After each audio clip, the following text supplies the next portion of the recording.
Mutiny Case Study, presented by Jodyann Richardson, Hannah MacDonald, Brigitta Van Meter, and Alexandra Key. Part 1. Background and context. The objectives for Part 1 of the presentation are to summarize the case study, to present the social culture of the time, and explain the military culture and history of mutiny in the U.S. military. Mutiny Case Study. The author, Dr. Paul Greiner, was a specialist at a large Air Force hospital. Dr. Greiner, as well as all of the doctors at this hospital, came from high-quality residencies and entered the Air Force through the Berry Plan, which allowed them to defer their draft obligation until their training was over. The chief of medicine at this hospital was dishonest, lazy, and generally a poor physician. Over the course of a year, all of the physicians became concerned about their chief. His medicine was very poor, so much so that patient safety was at risk. He was also absent frequently, forcing the other doctors to take his patients, on top of their own. One day, all of the physicians met up and decided to mutiny, meaning they agreed they would not continue to work for him. Over the following weeks, the physicians documented many aspects of poor care, unscheduled absences, and a general lack of professionalism. Eventually, they gave their report to the hospital commander, who was a full colonel and physician. He listened, but gave no indication of what he would do about the issue. 2 months later, they were informed that the chief was being transferred to a small hospital. Their reaction was mixed. While they were glad that the commander had listened and he was transferring hospitals, they were worried about the chief's performance at the next hospital. The chief was then replaced by a great doctor who was both an excellent physician and manager. 3 years later, Dr. Greiner and his wife were out to dinner and ran into the former chief. He said that he was no longer practicing medicine, but continued his career in the Air Force through administrative work. He said he was happy with his new job.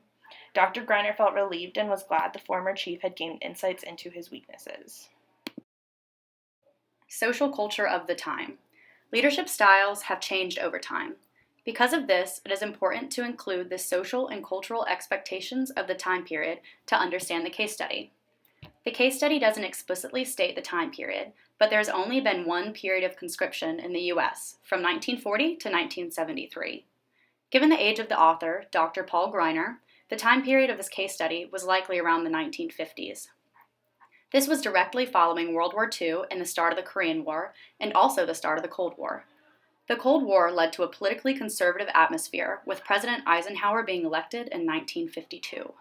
The Red Scare began the period of McCarthyism, where many feared the influence of communists in America. This was also a period of economic expansion in the U.S. Society was generally very materialistic, and the Cold War led to the rapid invention of many modern luxuries like the microwave. Television and cars became available to the mainstream population, with 77% of families reporting first owning a television during this decade.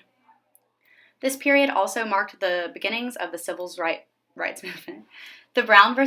Board of Education Supreme Court decision ruled 1954, stating that racial segregation of public schools was unlawful. Due to the social conservatism of the time, disrespecting or challenging authority was very discouraged. While the decade was shifting towards social revolution, the overall culture was more conservative, causing people to follow authority more rigidly. Military culture. Military culture is generally very structured and hierarchical. Unlike the individualistic U.S. culture, the military is very collectivist, focusing on the overall group instead of individual goals and aspirations. In the Air Force, the values servicemen abide by are integrity first, service before self, and excellence in all we do. Being part of the military encompasses service members' identities. Instead of just being what they do, it often becomes a major part of how they view themselves. A service member's commanding officer has control over all aspects of their lives, unlike the typical role a boss plays. Commanding officers are responsible for their service members' conduct on and off duty. Mutiny is a criminal conspiracy among a group of people. This typically includes members of the military or the crew of any ship, even if they are civilians openly opposing, challenging, or overthrowing a lawful authority to which they are subject. The history of mutiny in the U.S. military. In a number of cases, American soldiers, sailors, and airmen had protested orders, defied their commanders, and even risen in open rebellion. According to the United States Uniform Code of Military Justice, mutiny is defined as any person subject to this chapter who, first, with intent to override lawful military authority, refuses in concert with any other person to obey orders or otherwise do his duty or create any violence or disturbance is guilty of mutiny. 2. With intent to cause the overflow of destruction in lawful civil authority, creates in concert with any other person, revolt, violence, or other disturbance against the authority and guilty of sedition. 3. Fails to do his utmost to prevent and suppress a mutiny being committed in his presence or fails to take any reasonable means to inform his superior commissioner officer. The consequences of mutiny in the U.S. military is a soldier who disobeys an order after deeming it unlawful would almost certainly be court-martialed to determine whether this disobedience was proper. In addition, simple refusal to obey is not mutiny, which requires collaboration or conspiracy to disobedience. An example of mutiny that occurred in the U.S. military was during the Vietnam War. During this latter year of American involvement in Vietnam, opposition to the war within the armed forces had become a crippling problem for the Pentagon. Soldiers deserted in huge numbers, while others circulated petitions demanding an end to hostility. In some cases, sailors even sabotages their own vessel to prevent deployments. Part 2. Recommendations and lessons learned. The objectives for this section are to define recommendations for similar cases in the future and to outline the lessons learned from the case. Our first recommendation has to do with when to challenge a poor healthcare leader. In an instance such as in the case study, where poor leadership is also affecting patient care, it is important to bring the issue to authority. Patient care should never be in jeopardy due to poor leadership. If it's deeply impacting the patient, try to talk to the leader directly about any ongoing issues. If nothing changes, then go to a greater authority. Our second recommendation is how to appropriately report a poor healthcare leader. This is by instituting a confidential reporting system which could allow workers to feel more freely reporting leaders without fearing consequences or without fear of retaliation. Our third recommendation has to do with what to report. Given that this issue involved both micro-level issues and meso-level issues, reporting the chief was very difficult. When reporting an ineffective leader, it is important to try to stay objective and respectful while still reporting the professional flaws. Don't report personal conflicts or opinion-based issues. Focus on instances where they did not fulfill the duties of their job. These are the lessons learned from this case study. According to the dynamic cultural leadership model, leadership is both a science and an art. In this case, the chief lacked technical skills required by his position through losing his skills as a physician. He also did not maintain a strong relationship orientation, as demonstrated by having poor professionalism.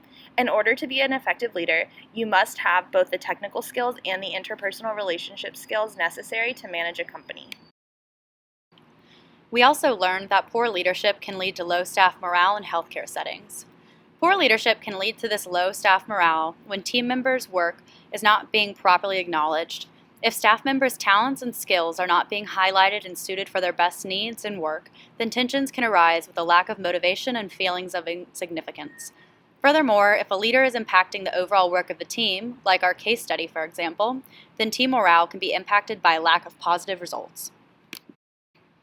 The third important lesson that we learned is the importance of speaking up against poor health leadership. The structure of certain organizations prohibits people reporting poor leadership.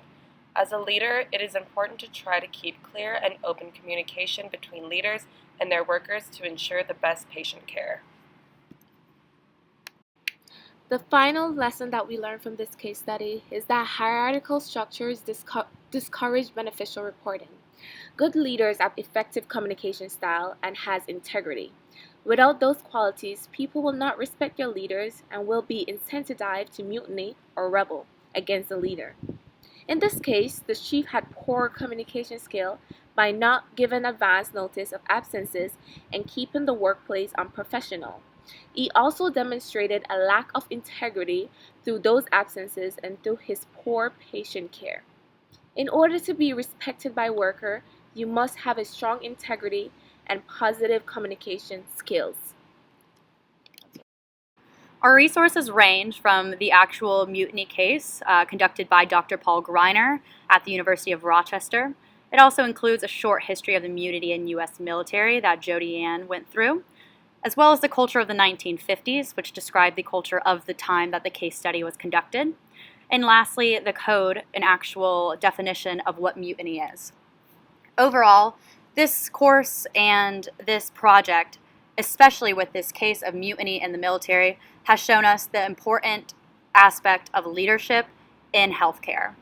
Leadership is dynamic, it's always changing, and as future healthcare providers, we must be cognizant of the nature of healthcare leadership and how it's going to impact ourselves and our patients.